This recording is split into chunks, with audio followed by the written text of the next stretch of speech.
નમસ્કાર, આપ જોઈ રહ્યા છો સ્પાર્ક ટુડે ન્યૂઝ. દાહોદ જિલ્લા ફતેપુરા તાલુકા કન્યા શાળામાં સાંસ્કૃતિક કાર્યક્રમ યોજાયો.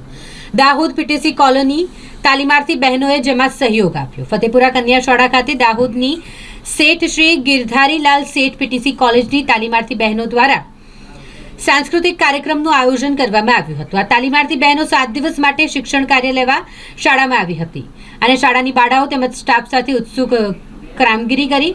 કાર્યક્રમના છેલ્લા દિવસે આ સાંસ્કૃતિક કાર્યક્રમ યોજાયો, જેમાં પીટીસી કોલેજના અધ્યાપક ડિમ્પલબેન, બીઆરસી કોર્ડિનેટર સાહેબ કાલિયા વલુંડા, ડેપ્યુટી સરપંચ સીઆરસી કોર્ડિનેટર તેમજ એસએમસી સભ્યો અને તાલીમ લેનાર તાલીમાર્થીઓની સાથે મોટી સંખ્યામાં વાલીઓ ઉપસ્થિત રહ્યા હતા. આ દરમિયાન બાલ વાટિકાથી લઈને ધોરણ 8 સુધીની તમામ બાળકોએ વિવિધ આઇટમ્સ, ગીતો અને અભિનય રજૂ કર્યા હતા.